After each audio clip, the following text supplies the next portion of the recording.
저희 큐티학교에 오신 성도님들을 주님의 이름으로 환영합니다. 지난 1, 2강을 어떻게 잘 들으셨습니까? 1강은 큐티란 무엇인가에 대해서, 그리고 이어서 2강까지는 큐티하는 구체적인 방법에 대해서 설명을 드렸습니다. 오늘은 3강 시간인데요. 적용과 큐티 나눔에 대해서 설명을 들으시면 이제 전반적으로 큐티를 어떻게 하는지, 그리고 적용까지 나눔을 어떻게 해야 하는지를 설명을 듣게 될 것입니다. 이 강의를 들으시려면 먼저 준비물이 필요한데요. 해피투게더 가이드북이라고 하는 큐티 가이드북 교재가 필요하고요. 그 다음에 큐티 할 수 있는 큐티 책 해피투게더가 필요합니다. 그래서 이걸 준비하시고, 그리고 삼색 볼펜도 좀 준비하시면 좋겠고요. 그리고 수정 테이프도 같이 준비하시면 큐티 하는데 좀 준비가 다 잘 될 것 같습니다. 지난 1, 2강을 통해서 큐티하는 방법에 대해서 설명을 드렸었는데, 그거 잠깐만 좀 다시 한번 짚어보고 오늘 3강 강의를 시작하도록 하겠습니다. 먼저 이제 아침이나 저녁에 저희가 큐티를 하려고 준비한다면 먼저 성령님께 오늘 깨달음의 은혜를 주시도록, 오늘의 삶을 인도하시도록, 말씀으로 인도하시도록 기도를 해야 되겠죠. 그리고 두 번째는 본문을 몇 번 읽으라 그랬죠? 3번. 그래서 한 번 읽고, 두 번 읽고, 3번 읽고, 천천히 3번을 읽습니다.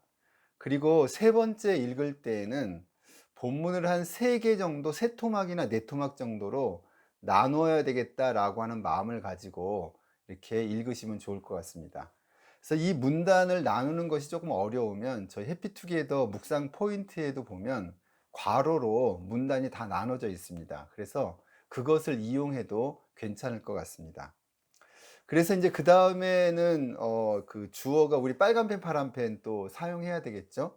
그래서 주어가 하나님, 예수님, 성령님이면 빨간 펜, 그리고 주어가 사람이면, 사람이나 사물이면 파란 펜. 그런데 이제 간혹 가다가 저희 한국어는 주어가 생략된 경우도 있죠.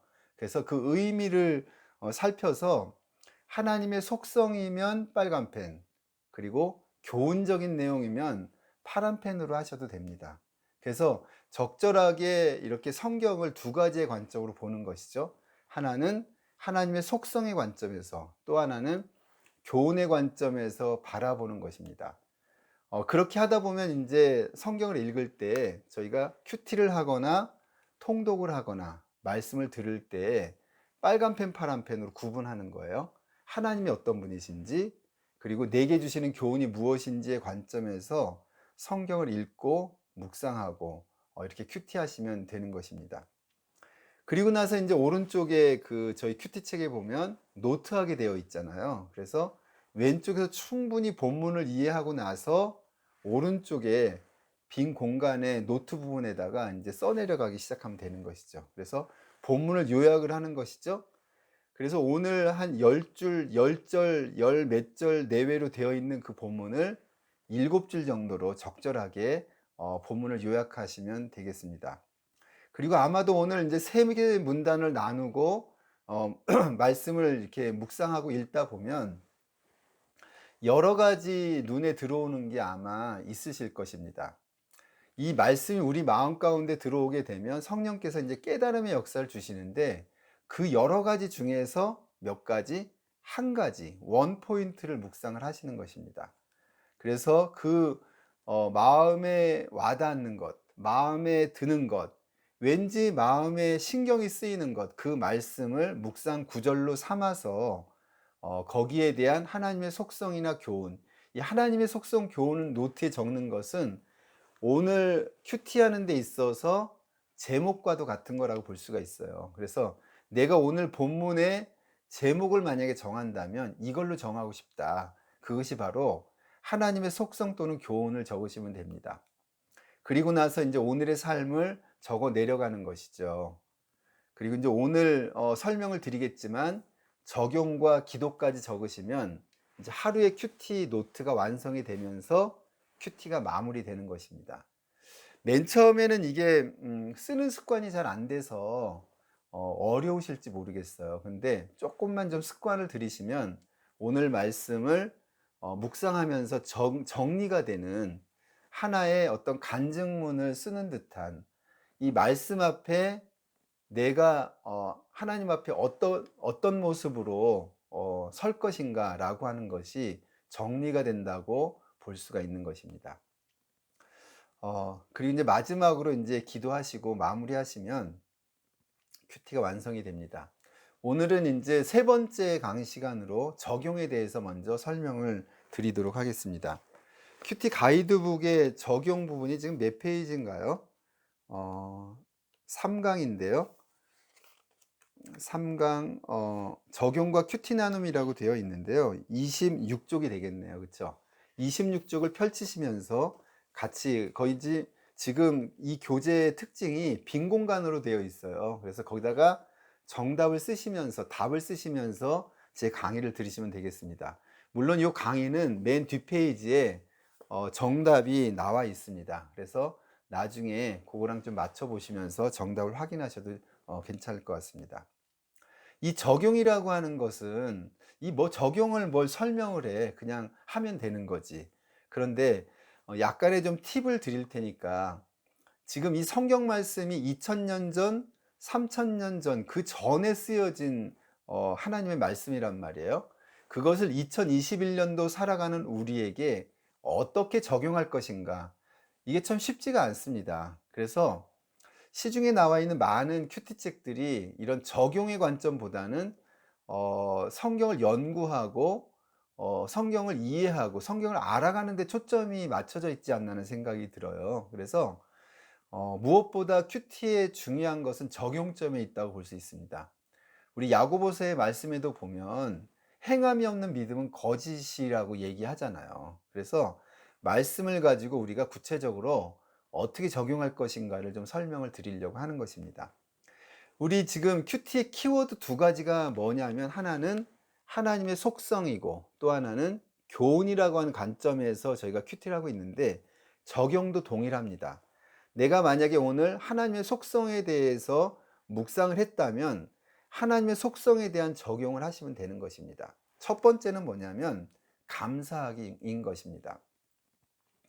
우리가 하나님의 존재, 신에 대해서 아는 순간 우리는 감사할 수밖에 없는 것이죠. 그래서 사실 큐티하면서 오늘은 왠지 뭘 적용할까 이렇게 고민이 되면서 뭘 적용해야 될지 모르는 상황에 이렇게 그날이 그런 날이었다고 한다면 그냥 감사하기라고 적용해도 괜찮습니다. 하나님은 나에게 있어서 이래서 감사하고 저래서 감사하고 감사의 조건을 쓰시면 되는 거예요. 그래서 하나님의 속성에 대해서 사실 가장 많이 하는 적용이 감사하기라고 볼 수 있어요. 그래서 성도님들께서도 많이 감사하시면 좋겠습니다. 이 감사라고 하는 것은 신앙인에게 있어서 중요한 키포인트라고 볼 수 있어요.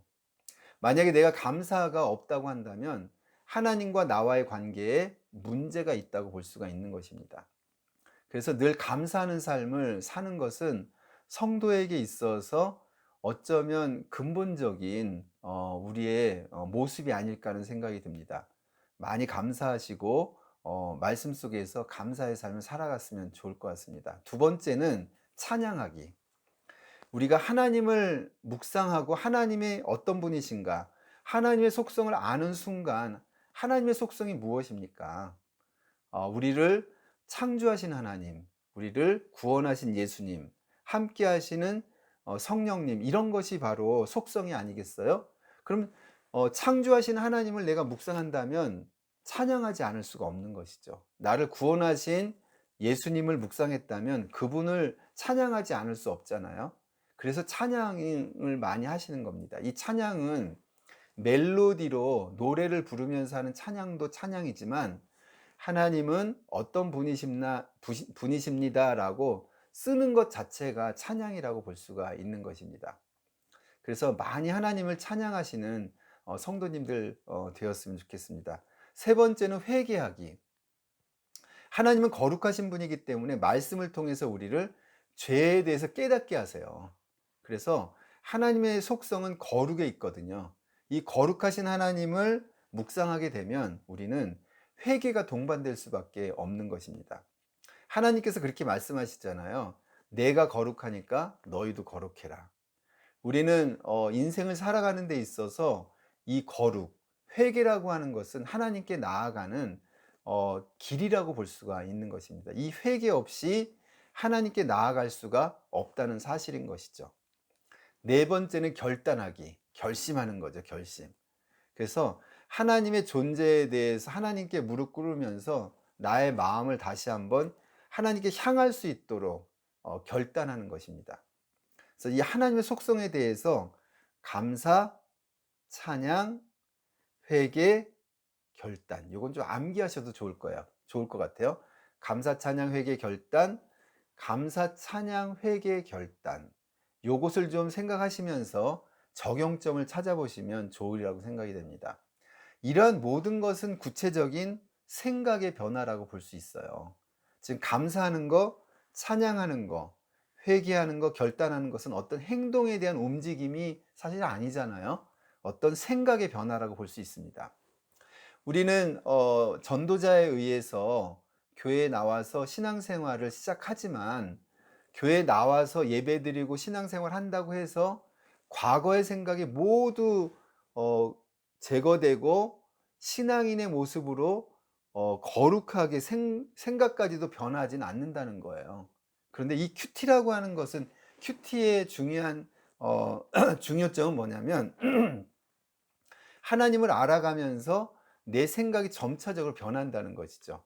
세상의 그런 세상 옛 생활의 옛 자아, 내가 예전에 가졌던 생각이 점점 말씀을 만남으로 인해서 점점 오버랩 되는 거예요. 그러면서 하나님과 만나게 되고 하나님을 알아가면서 점점 옛 생활, 예전에 내가 생각했던 그런 생각들이 점점 하나님의 생각으로 성경이 말하는 성경에서 이야기하는 생각으로 점점 변화되는 거라고 볼 수가 있는 것입니다. 그러면 예를 한번 좀 들어보겠는데요. 나에게 영생을 주신 하나님을 만약 묵상했다면 우리는 감사하기라고 하면 되겠죠. 감사하시면 됩니다. 그리고 우리 이제 복음서에 보면 예수님께서 바다를 잔잔케 하시잖아요. 바다를 잔잔케 하신 예수님을 만약에 내가 묵상을 했다면 찬양하기 이렇게 적용하시면 되겠죠. 그리고 하나님께 의지하며 기도하기보다 사람들의 말을 듣고 행했던 것 회개하기 이런 식으로 감사, 찬양, 회개 또 결단까지 결심까지 예수님도 새벽에 기도하신 것처럼 오늘부터 큐티하기로 다짐해 보자 이런 적용을 하시면 좋은 적용이라고 볼 수가 있는 것입니다. 두 번째는 교훈을 내가 만약 묵상을 했다. 원포인트 묵상에서 교훈적인 것을 묵상했다 그러면 이렇게 적용하시면 됩니다. 첫 번째 뭐냐면 오늘 하루 구체적으로 실천할 내용을 뭐뭐 하기 형식으로 적어보는 거예요. 이 교훈 칸에다가 이 적용 칸에다가 너무 길게 쓰잖아요. 그러면 오늘의 삶과 구분이 안 될 경우가 많이 있어요. 그래서 이 적용란에는 실천할 수 있는 것, 오늘 하루 동안 실천할 수 있는 뭐뭐 하기 이런 형식으로 쓰시면 좋을 것 같아요. 예를 들어서 매주 토요일 가정예배 드리기 이런 식으로 쓰시는 거예요. 돌아오는 금요 철야 예배에 가서 기도하기. 이게 구체적이잖아요. 그렇죠? 그리고 친구에게 격려 문자 보내기. 이런 식으로 구체적으로 적용 칸에다가 이 교훈에 대한 내용을 쓰시면 되는 것입니다. 그리고 두 번째는 등장인물의 잘한 점을 통해서 본받을 점을 적는 것입니다. 우리가 지금 큐티하는 데서 교훈을 어떻게 찾죠? 등장인물을 통해서 찾잖아요. 등장인물이 모범된 사람이라면 본받을 점을, 그리고 또 등장인물이 잘못한 점을 통해서는 본받지 말아야 될 점을 우리는 찾고 적는 거잖아요. 그래서 이 적용 칸에도 등장인물의 그 행동이나 그 모습을 이렇게 저의 삶에 비추어서 적으시면 될 것 같습니다. 이제 구체적으로 적용에 대해서 생각해 보기 첫 번째는 기도하기예요, 기도하기. 하나님의 속성에 대해서 가장 많이 한 적용이 아까 감사라고 말씀을 드렸었잖아요. 그런데 교훈에 대한 적용으로 가장 많이 하는 적용은 기도라고 볼 수가 있는 것입니다. 그래서 큐티하는 시간이 기도 시간이었으면 참 좋겠어요. 그래서 우리는 얼마나 기도할 내용이 많이 있습니까? 참 중요한 게 있는데 예수님께서 십자가에 돌아가시고 그다음에 부활하시고 승천하시면서 우리에게 기도의 문을 활짝 열어 놓으셨다는 게 굉장히 중요합니다. 예수님의 고별 설교라고 이야기하는 요한복음 14, 15, 16장에 보면 기도의 문을 활짝 열어 놓으신 예수님의 모습을 볼 수가 있는 것입니다. 그래서 우리는 어떤 것은 기도하고 어떤 것은 기도하지 않고 그럴 필요가 없는 것이죠. 우리는 무엇이든지 하나님께 구하며 아뢰 수가 있는 것입니다. 가족을 위해서 기도하시고 그다음에 또 대화를 하다 보니까 주변에 그 환우들을 위해서 기도하시고 그리고 또 우리 아파트 같은 동에 사는 믿지 않는 어떤 그 이웃을 위해서 기도하시고 그래서 여러 가지 기도 제목들을 이렇게 하시는 것입니다. 기도는 양이 되게 중요해요. 기도의 양이 중요합니다. 시간이 중요하다는 거. 길게 기도하는 게 참 중요합니다. 그렇다고 우리가 기도를 했던 말을 또 하고 또 하고 반복하라는 뜻은 아니에요. 그래서 이 기도를 길게 하면 성령께서 역사하시는 성령과 동행하시는 그런 이제 영적인 기도를 하게 되는데 기도를 양을 길게 하는 방법은 중보 기도에 있거든요. 그래서 이 시간에 어, 그 많은 그런 그 주변의 중보 기도의 내용들을 가지고 기도하시면 좋으리라고 생각이 됩니다. 그래서 이 기도는 참으로 우리가 생활하는 데 있어서 이 말씀과 기도는 굉장히 중요하지 않습니까? 그래서 여러분이 이 큐티 하시면서 적용칸에 기도 제목을 많이 쓰셔도 기도는 제목을 쓰는 순간 기도가 시작이 되는 거예요. 그래서 하나님께서 응답하시고 또 하나님의 뜻에 상달된다면 응답하시잖아요. 그래서 그 응답의 맛도 느끼고 말씀 묵상의 가치가 그런 곳에 있다고 볼 수가 있는 것입니다. 그 다음에 두 번째는 예배하기예요. 예배하기. 우리는 예배는 크게 두 가지가 있잖아요. 하나는 삶의 예배가 있고 하나는 그 다음에 공예배가 있잖아요. 그래서 삶의 예배 가운데 우리 나가야 되는 것이죠. 일은 세상적인 거고 예배 교회에 나오는 것은 영적인 거 그게 아니라는 거죠. 그래서 우리는 직장 생활이나 가정 생활이나 그리고 내가 어떤 삶 속에서도 그게 예배가 돼야 된다는 사실인 것이죠. 그래서 예배하는 거 그리고 주일 예배, 공예배도 요즘에 코로나 시기여 가지고 인터넷으로 이제 예배를 많이 드리시는데 이제는 그 방역을 잘하고 마스크 쓰고 현장에 나와서 참 예배 드리셔도 좋으리라고 생각이 됩니다. 그래서 이 예배에 대해서 적용하시면 좋을 것 같고 세 번째는 전도 선교하기. 이 하나님께서 마지막으로 우리에게 명하신 명령이잖아요. 대강령. 그래서 전도하는 것, 선교하는 것도 이 적용칸에다가 적으시면 좋을 것 같습니다. 아, 나는 뭐 주부이고 뭐 가진 것도 없고 내가 아는 것도 없는데 무슨 전도야. 전도는 기도부터 시작하는 거야. 기도로 시작하고 그리고 주변에서 내가 할 수 있는 영역 속에서 예수 그리스도를 복음을 소개하는 것입니다. 그리고 구제에 빼먹을 수 없죠. 성경의 큰 흐름 두 가지가 있다면 하나는 하나님의 사랑이고 하나는 이웃 사랑이잖아요. 그래서 이 이웃을 사랑하고 구제하는 것은 성경을 알고 하나님을 안 만큼 제대로 알고 있다면 그것이 그렇게 흘러가게 되어 있다고 볼 수가 있는 것입니다. 이러한 것을 구체적으로 우리는 행동의 변화라고 이야기하죠. 그래서 이 교훈에 대한 구체적인 적용들은 주로 다 행동의 변화들을 적으시면 되는 것입니다. 하나님의 속성에 대한 교훈이 나의 생각의 변화라고 한다면 이 교훈에 대한 적용은 행동의 변화를 적는 거라고 볼 수가 있는 것입니다. 그러면 예를 한번 들어보죠. 제자훈련생들이 큐티할 수 있도록 중보기도하기. 이건 참 좋은 적용이죠. 그렇죠? 그렇게 좋은 적용입니다. 그리고 병원에 입원한 친구 K가 완쾌되고 이번 기회에 하나님을 만날 수 있도록 기도하기. 이것도 참 좋은 적용입니다. 중보기도죠. 그리고 친구 누구누구에게 화해 문자 보내기. 이것도 참 좋은 적용이란 말이죠. 이 친구에게 문자 보내는 거는 뭐 그렇게 어려운 일은 아니죠. 그런데 나하고 관계가 좀 껄끄러운 사람, 그런 사람한테 푸는 방법이, 이 말씀을 묵상을 하다 보면 관계가 이렇게 좋지 않은, 뭔가 좀 껄끄러웠던 그런 관계에 있었던 사람을 자꾸 떠올리는 경우가 있습니다. 그래서 아침엔 은혜 충만하니까 그 사람한테 막 화해 내가 먼저 하기 뭐 이런 식으로 적용도 하거든요. 그런데 하루 지나다 보면은 아무리 생각해도 내가 잘못한 것이 아니고 걔가 잘못한 것 같은 거예요. 그래서 아예 그냥 적용을 이제 실패하는 경우도 있습니다. 그런데 말씀은 맨날 며칠 좀 지나서 또 그 친구를 생각하게 하는 경우가 있죠. 그래서 또 아침에 인제 또 하나님이 은혜 주셔 가지고 그 친구에게 화해하기 이렇게 또 적용을 했단 말이에요. 그런데 인제 하루가 쑥 지나고 밤에 자려고 하니까 까먹었어요, 이 큐티 적용을.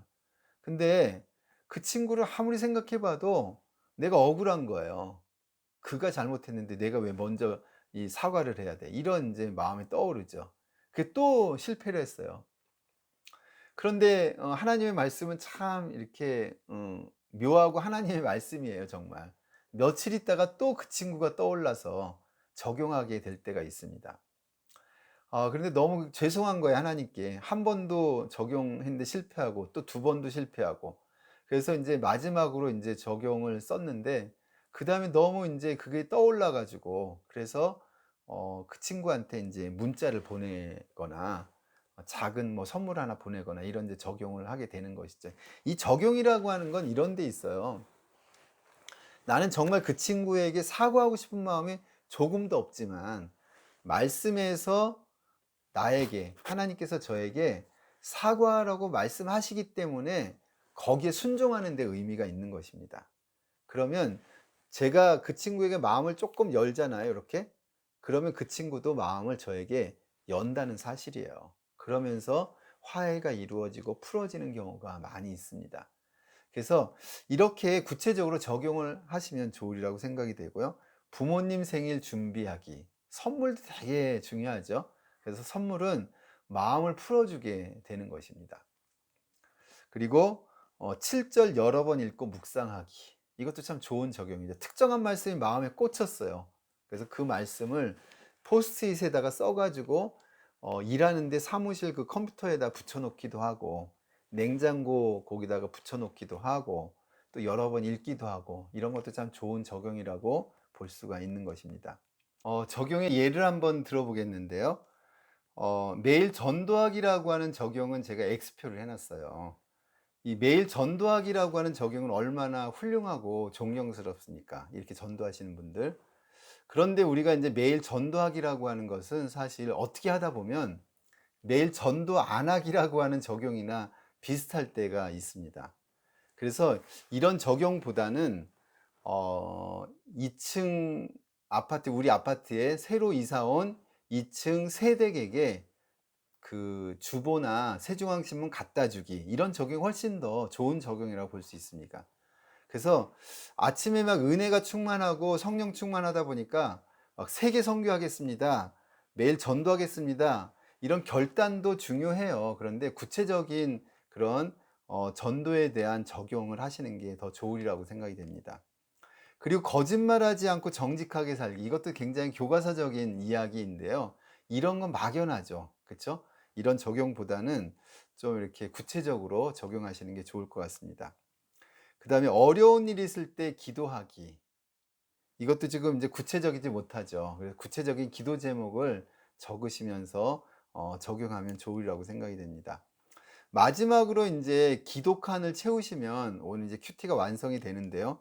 기도는 오늘 주신 말씀을 가지고 기도하는 것입니다. 그래서 평소에 기도했었던 내용보다는 오늘 주신 말씀에 근거해서 기도문을 한번 적어보는 거예요. 또는 기도 제목을 적는 것입니다. 오늘의 적용을 위해서도 기도하는 것이죠.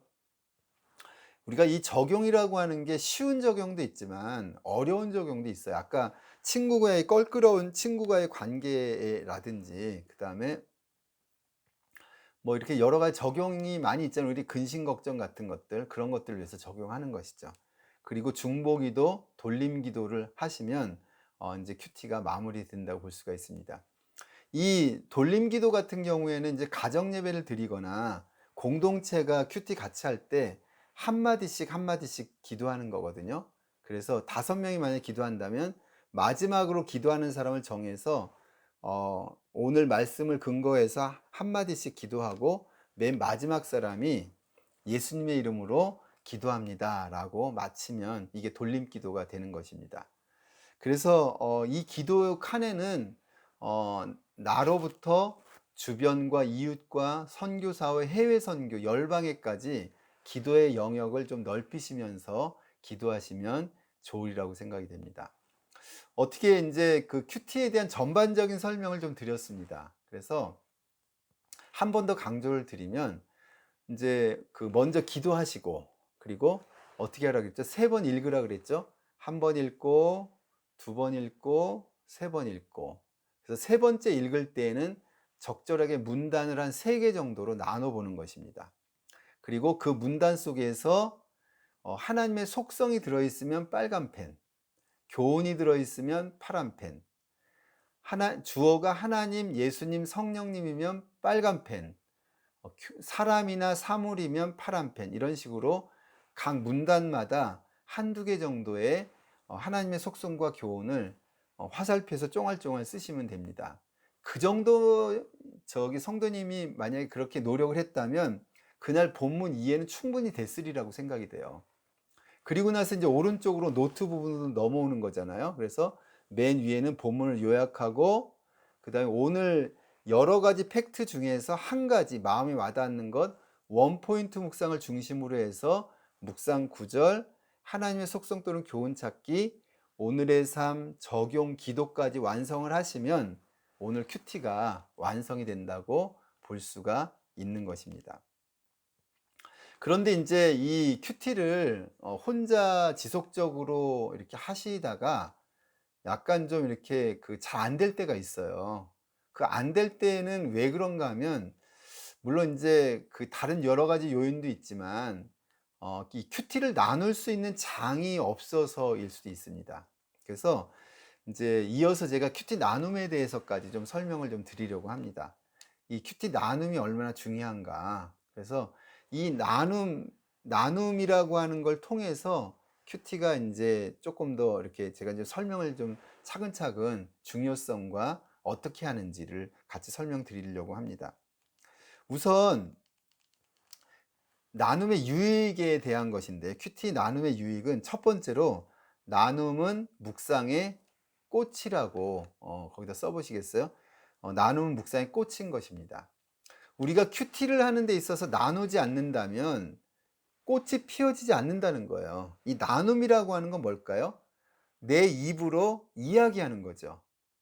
이 말씀은 독특한 특징이 있어요. 무슨 특징이 있냐면 말씀이 내 속에 마음 가운데 들어오면 반드시 내 입을 통해서 고백할 때 그게 열매 맺고 꽃이 피어지는 거예요. 이 꽃이라고 하는 것은 나에게 있어서 믿음을 단련하는 것일 수도 있고 즐거움과 기쁨을 줄 수도 있고 확신을 줄 수도 있고 그리고 또 알아갈 수 있고 상대방에게 은혜를 끼칠 수도 있고 내가 또 그 은혜를 받을 수도 있고 이런 여러 가지 어떻게 보면 종합예술에 대한 무대에 올려지는 것 같은 그런 의미라고 볼 수가 있습니다. 그래서 이 꽃을 피워야 되는 거예요. 꽃을. 이 꽃을 피우지 않고 계속 몽오리로 남겨놓거나 마음 가운데 펴있지 않고 계속 머물러 있으면 이것은 어떤 그 말씀에 대한 묵상이 이렇게 활짝 나타나지 않는다라고 하는 것입니다. 그래서 공동체와 계속 나눌 때 꽃이 피어진다라고 볼 수가 있는 것이죠. 두 번째는 큐티를 계속할 수가 있는 것입니다. 나눔의 장이 있어야 돼요. 이 나눔의 장이 없으면 큐티를 지속적으로 하기가 어렵습니다. 이건 제가 이제 10여 년 동안 경험했던 것들이에요, 사실. 그래서 많은 성도님들이 지속적으로 지금까지 큐티를 계속 붙잡고 있는 것은, 저희 이제 아침에 저희 카카오톡으로 큐티 나눔 방이 거의 200명 가까이가 이제 같이 나누고 있는데, 그렇게 서로 나누다 보니까 내가 오늘은 말씀을 묵상하는 시간을 빼먹었어도 그걸 통해서 또 다시 한번 회복하고, 또 매일같이 지속적으로 하시는 분이 많아졌어요, 점점. 그래서 이 나눔이라고 하는 장이 있어야 하는 것입니다. 그리고 하나님의 지속적인 인도를 받게 되는 것입니다. 이 하나님의 인도를 받는다라고 하는 것은 제가 이제 첫 번째 시간에 설명을 드린 것 같은데, 어떤 결정을 하는데, 내가 살아가는 데 있어서 말씀의 영향을 받는다면 인도를 받는 거거든요. 그래서 이 나눔을 통해서, 큐티를 통해서 하나님의 인도를 지속적으로 받게 된다.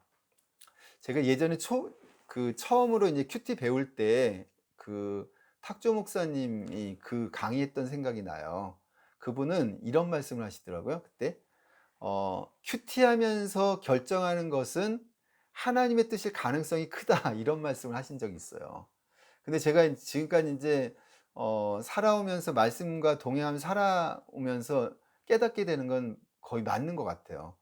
날마다 내가 말씀 앞에 나아가면서 뭔가를 결정하고 정했을 때 하나님의 뜻인 경우가 참 많이 있습니다. 왜 그러냐, 그 속에는 말씀도 있고 기도하면서 이걸 정하면 나가기 때문인 것이죠. 그리고 규모 있는 생활을 하게 된다. 그래서 이것은 성도님들 다 깨닫게 되시죠? 어느 날 내가 큐티를 하고 하루를 생활하는 날과 분주해서 큐티를 하지 않고 생활한 날은 삶의 어떤 규모 면에서 좀 다르지 않나 하는 생각이 들어요. 그렇고, 그 다음에 다섯 번째는 감사와 기쁨의 생활을 하게 된다. 이 감사와 기쁨이라고 하는 것은 크리스천에게 있어서 굉장히 중요합니다. 이 감사한 생활, 기쁨의 생활은 어떤 환경이 기쁜 환경이기 때문에 기뻐하는 것이 아니고, 물론 환경이 기쁘면 기쁘죠. 그런데 환경이 그렇지 않아도 기쁨을 가지고 사는 사람들이 바로 크리스찬이에요. 하나님을 믿는 사람입니다. 그리고 감사하고, 이 감사와 기쁨이라고 하는 것은 환경에 있는 것이 아니고 하나님과의 관계에 있는 것입니다. 하나님과의 관계가 정말 이렇게 교제 가운데 밀접하게 있는 사람은 환경이나 이런 것에 관계없어요. 늘 감사와 기쁨의 삶을 살아가게 되는 것입니다. 이것이 바로 큐티하면서 나누면서 발생된다라고 하는 거예요. 여섯 번째는, 나눔은 개인의 신앙과 공동체의 신앙을 세우게 되는 것입니다. 나눠 보십시오. 공동체 가운데 나누게 되면 개인의 신앙도 성장할 뿐만 아니고 공동체의 신앙도 서게 되는 것을 볼 수가 있습니다.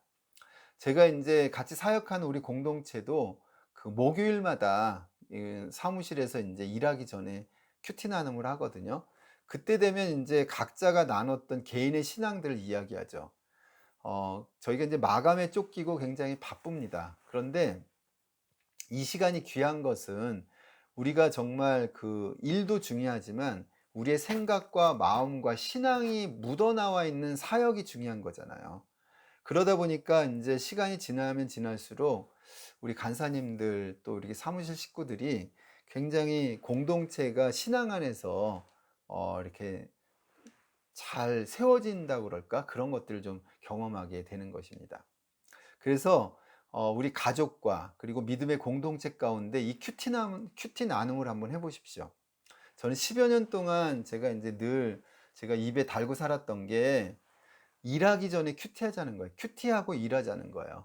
그래서 일하는 시간에 어느 일부분이 큐티 나눔으로 소모가 되지만, 이건 소모가 아니고 새로운 어떤 활력과, 그리고 하나님께서 주신 힘을 가지고 일할 수 있는 원동력이 된다라고 하는 것에 봤을 때는, 그만큼 이 나눔 시간이 중요하다고 볼 수가 있는 것입니다.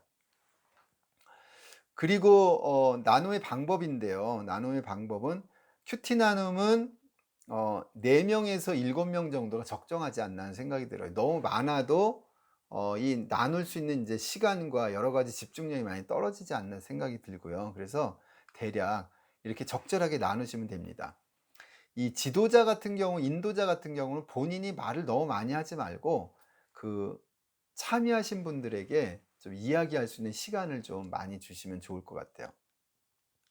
가급적 노트한 것을 중심으로 적용한 것을 나누시면 좋으세요. 그래서 저희는 이제 큐티 노트가 있잖아요. 그래서 그 노트를 보시고 그 본문 요약부터 해서 원포인트 묵상 이렇게 순서대로 쭉 읽으시면서 좀 첨가할 건 첨가하고 그래야지 노트 없이 그냥 그 나누다 보면 정말 그 시간도 또 이렇게 그 나누는 데 있어서 집중력도 많이 떨어지고 좀 그렇습니다.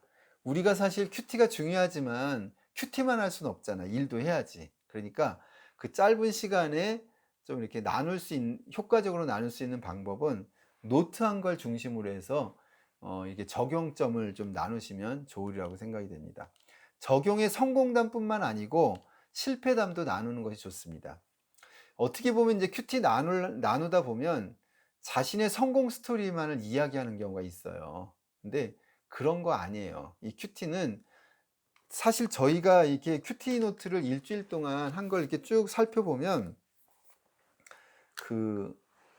그날 실천했었던 적용을 실천하지 못한 날도 훨씬 많아요. 일주일에 뭐 반 정도는 실천했을까 할 정도로. 그래서 이 적용은 꼭 성공한 것만 나누는 건 아닙니다. 그래서 적절하게 내가 오늘 이런 적용을 썼는데 바빠서 잊었다든지 아니면 또 뭐 그 생각은 났지만 막상 하려고 하니까 어려웠다든지 그러면서 이제 다시 한번 그 적용에 대해서 고민하고 또 다음에 또 적용할 수 있는 하나님께서 기회를 주시거든요. 그래서 이런 성공담뿐만 아니고 진솔한 그런 나눔이 필요하다, 적용이 필요하다라고 볼 수가 있는 것입니다. 한 사람이 대략 한 3분에서 5분 정도는 충분한 것 같아요. 그래서 너무 많은 시간을 한 사람이 할애하기보다는 적절하게 하시면 좋을 것 같아요. 이제 큐티 나눔방 만들기인데요. 이제 오늘 강의를 다 들으시면은 성도님들은 적어도 2개 정도는 큐티를 나눌 수 있는 장을 마련하시면 좋을 것 같아요. 첫 번째가 뭐냐면 가정예배예요, 가정예배. 이 가정예배 하면 어떻습니까? 가정예배 하면은 우리가 전통적으로 말씀을 선포하고 그다음에 기도하면서 그런 예배 형식을 떠올리게 되죠. 근데 물론 인제 이 가정 예배를 큐티 나눔으로 하는 것은 그런 그 전통적인 예배에 대한 것도 생각이 드는데 말씀 부분에 있어서 이렇게 하는 거예요. 그 아빠가 큐티한 것도 나누고 그다음에 엄마가 큐티한 것도 나누고 자녀가 큐티한 것도 나누는 게 말씀을 나누는 장이 되는 것입니다. 그 훨씬 더 부담이 좀 덜하죠. 그런데 전통적인 예배를 드리려면 가정 예배를 드린다면은 누군가가 말씀을 준비해서 선포해야 되는데 이게 참 쉽지가 않습니다. 어렵죠. 그래서 우리는 삶의 예배에 포커스를 맞추어서 큐티 나눔을 가정 예배로 이렇게 드리는 것입니다. 그래서 이 가정 예배는 굉장히 중요해요. 그래서 코로나 시기에 이 가정 예배가 굉장히 강조되고 있는데 이제 가정 예배 순서지를 이용하셔도 좋고 아니면 그 큐티한 것 지난주에 큐티한 것 중에서 하나를 끄집어서 그걸 나누셔도 괜찮습니다. 그런 식으로 해서 좀 가정 예배를 이렇게 활성화하시면 좋을 것 같은데 일주일에 한 번 정도는 이렇게 좀 가족들이 이렇게 날을 정해 가지고 하시면 좋을 것 같아요. 저희 가정도 이제 어릴 때 지금은 이제 아이들이 다 커서 24살, 28살 이제 그런데 두 딸이 근데 예전에 이제 초등학교 다닐 때 이 가정 예배를 드렸어요. 그래서 그때 생각을 해 보면 아이들에게 이제 큐티 가르치는 거죠. 빨간 펜, 파란 펜도 가르치고 그리고 이제 시간도 정하고 해서 했는데 아이들이 이렇게 큐티하는 거 좋아하지 않고 가정 예배 드리는 거 그렇게 좋아하지 않잖아요, 사실. 그래서 아이들을 적절하게 당근과 채찍도 주면서 이 말씀을 끌고 가는 것이 굉장히 중요한 것 같아요. 근데 저희 딸들 같은 경우에는 이제 드라마를 되게 좋아했었거든요. 그래서 그 아이들에게 드라마 같이 보고 큐티하자 막 이런 식으로 이제 약속을 하기도 하고, 그래서 드라마 같이 보고, 좋은 드라마 같이 보고 그 끝나고 같이 큐티를 나누고 뭐 그런 것도 좀 했었고, 이제 그 큐티를 좀 잘한 그런 주간에는 또 뭐 큐티 적용이라고 하면서 저 그 패밀리 레스토랑 같은 데 가서 막 사주기도 하고, 그리고 큐티 잘하면 또 용돈도 좀 덤으로 주기도 하고 막 이런 식으로 아이들에게 이제 인센티브를 많이 주면서 끌고 갔었던 것 같아요. 그랬더니 아이들이 가정 예배 드리자, 큐티하자 이런 얘기를 막 잘하더라고요. 뭔가 생기니까 자기한테. 근데 그러다 보면서 이제 애들이 그것에 대해서 그 적용하게 되고, 그리고 그것을 인식하게 되는 것 같아요. 근데 나중에는 사실 그런 뭔가를 안 해더라도 아이들에게 가정 예배 큐티에 대해서 강조해도 따라옵니다. 왜냐하면 그것에 대한 중요성은 하나님께서 어른이라고 그것을 뭐 그 큐티나 가정 예배에 대한 인식을 잘하는 것은 결코 아니에요. 아이들도 동일하게 말씀이 역사하셔서 그것에 대한 중요성과 깨달음을 주시거든요. 그래서 이 가정마다 이 큐티로 가정 예배를 드리시면 좋으리라고 생각이 됩니다. 두 번째는 소그룹 구역 예배나 봉사 기관에 큐티 나눔 방을 만드는 것입니다. 그 이제 구역 예배도 드리시고 또 제자 훈련이라든지 또 각 그 교회 학교나 어떤 봉사 기관이 있잖아요. 성가대라든지 그런 속에서 먼저 큐티를 나누고 봉사하는 거예요. 그런 식으로 좀 이렇게 리더자에게 한번 권고해서 말씀을 같이 나누셔도 좋으리라고 생각이 됩니다. 다음은 상설 큐티 나눔 방인데요. 이것은 뭐냐면 구역이나 또는 교구에서 또는 교회에서 특정한 하루를 날을 잡아가지고 장소에서 이제 큐티를 나누는 것이거든요. 뭐 구역이나 교구 같은 경우에는 이제 수요예배 끝나고 나서 특정한 장소에 큐티를 나눌 수 있는 이제 테이블도 좀 만들어 놓고 해서 1조, 2조, 3조 아니면 이제 구역별로 이렇게 큐티를 나누는 것입니다. 그래서 그 속에서 이제 한 주 동안 말씀 나눴던 것들을 자연스럽게 나누게 될 수 있을 거고요. 교회에서도 뭐 목요일이면 목요일, 금요일이면 금요일, 그래서 그날은 이제 큐티 나눌 수 있는 공간을 마련해서 상설로 매주 뭐 이런 식으로 해 놓아도 이 운영하는 데는 굉장히 유익하다고 볼 수가 있습니다. 그리고 전화나 이메일이나 문자, 스마트폰, 카카오톡 같은 걸 이용해서 나누시면 좋은데, 특히 요즘에는 카카오톡으로 큐티 나눔을 많이 하고 있어요. 교회 안에서도 정말 헤아릴 수 없을 만큼 많이 하고 있는데 그 속에서 참여하는 것입니다. 그래서 제가 지금 여러 가지 예를 드렸는데 적어도 카카오톡 같은 그 SNS로 일주일에 한 번 정도 나누고, 그걸로 이제 매일같이 나누고, 그리고 모여서 한번 나누고, 온라인으로 평상시에 나누고, 오프라인으로 주 한 번 정도 나누는 것이 굉장히 이상적입니다. 그래서 두 가지 정도만 여러분이 한번 그 이렇게 큐티 나눔을 한번 참여할 수 있도록 나눔 방을 한번 생각해 보시면 좋으리라고 생각이 됩니다. 큐티 나눔 방 제가 이제 화면에 저희 그 세종항 큐티 나눔 방으로 된 직원 200명 정도 되거든요. 그래서 이분들의 서로 아침마다 이렇게 나누는 모습들 굉장히 좋습니다. 그리고 각 기관마다 이렇게 큐티 나눔 방을 통해서 매일같이 나누시면 좋으리라고 생각이 됩니다. 네 번째로 이제 큐티 나눔 순서인데요. 먼저 그 공동체가 큐티 나눌 때 찬양 한두 곡 정도, 한 곡 정도 부르시면 좋을 것 같아요. 그래서 해피투게더의 찬송가가 나오잖아요. 그래서 저는 이제 우리 사무실에서는 스마트폰으로 그 찬송가 어플 그걸 이제 켜놓으면 음악이 나와서 하잖아요. 그래서 그걸로 이용하기도 하고 하거든요. 그래서 적절하게 한번 찬양을 한 곡 정도 선택하셔가지고 찬양을 부르시고, 그 다음에 사회자가 기도합니다. 그리고 사회자는 이제 돌아가면서 진행을 하는 거죠. 본문을 한 절씩 읽는데, 처음 그 자리에서 큐티하는 그룹이라고 한다면 연속해서 2번 정도 읽으셔도 괜찮을 것 같아요. 그렇게 해서 이제 이해해 나가는 거죠. 그리고 사회자는 줄거리를 좀 설명해 주면 좋겠어요. 근데 이 줄거리를 소개하는 것도 좀 어렵죠. 그쵸? 그래서 이 줄거리를 소개하기가 어려우면 우리 큐티 책의 묵상 포인트가 바로 줄거리가 거기 해설이 다 나와 있잖아요. 그걸 한 번 더 읽으셔도 좋을 것 같습니다. 그 다음에 이제 나눔이 시작이 되는데, 이렇게 이제 한 5명이 나눈다 그러면 이제 나눔이 시작될 거 아니겠어요? 그럼 사회자가 어떻게 하시냐면, 첫 번째로 큐티 나눠 주실 분 계십니까? 하면 이제 첫 번째 어떤 분이 나눌 거 아니에요? 그분은 어떻게 나누냐면, 노트를 중심으로 해서 나누는데, 맨 위에 큐티 요약한 것부터 순서대로 이렇게 읽어 내려가면서 나누시면 됩니다. 그런데 이제 두 번째 나누시는 분은 어떻게 나누냐면, 첫 번째 분이 본문을 요약했기 때문에 두 번째 분은 원포인트 묵상 중심으로 나누시는 거예요. 이걸 우리 이제 끼어들기라고 얘기하거든요. 그래서 집사님은 이렇게 이 말씀을 묵상하셨군요. 저는 이렇게 나눴습니다 하고 원포인트 묵상을 중심으로 해서 그분과 관련되어서 끼어드는 거예요.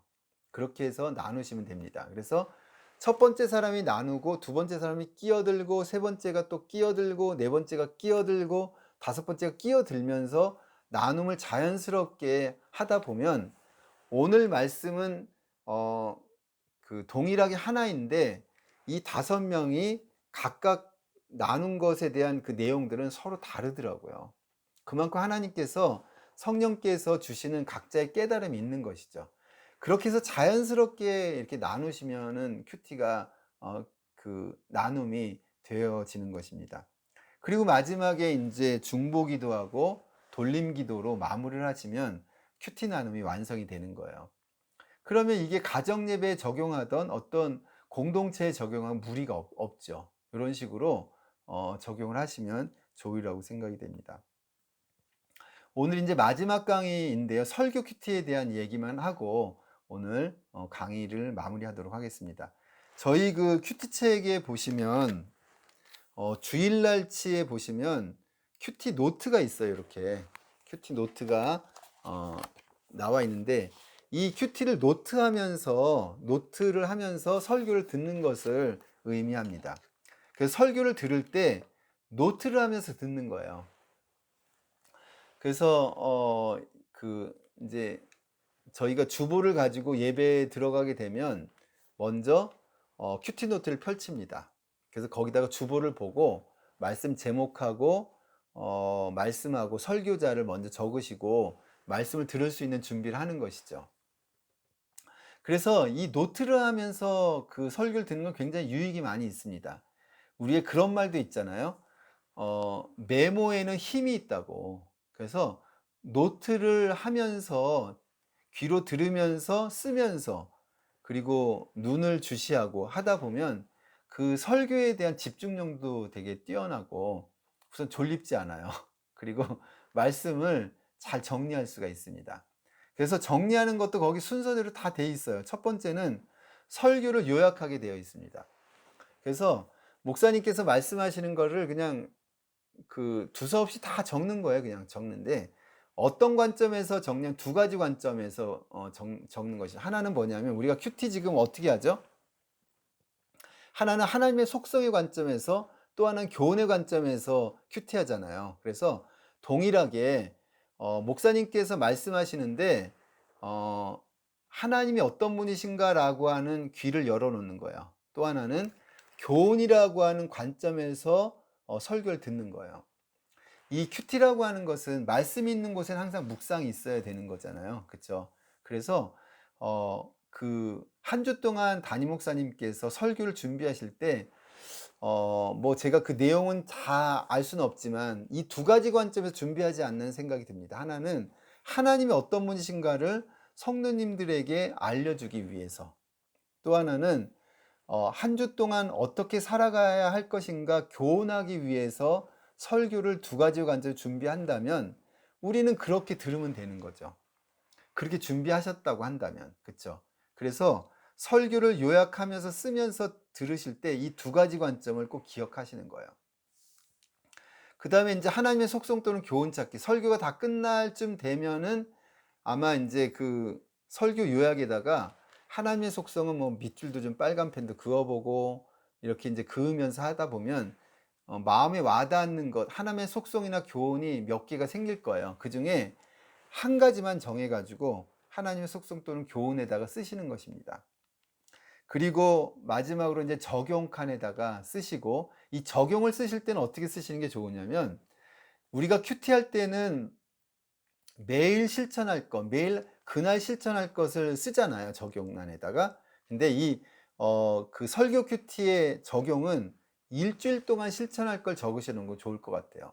그래서 그날 만약에 기도에 대해서 말씀하신다면 기도에 대한 적용을 써보고, 말씀이라고 하면 말씀에 대해서, 삶의 어떤 부분에 있어서 일주일 동안 실천할 내용들을 큐티 노트에다 적용하시면 좋으리라고 생각이 됩니다. 그리고 마지막으로 기도문을 쓰신다면 오늘 설교가 하나의 큐티가 되는 거예요. 묵상이 되는 것입니다.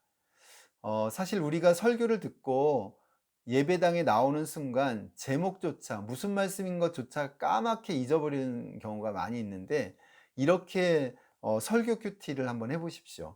노트를 하면서 메모하면서 그 속에서 밑줄도 그어보고, 그 다음에 하나님의 속성과 또는 교훈을도 적어보고 적용과 기도를 써보신다면 아마도 한 주 동안 하나님께서 우리에게 말씀하시는 그 말씀이 기억나리라고 믿습니다.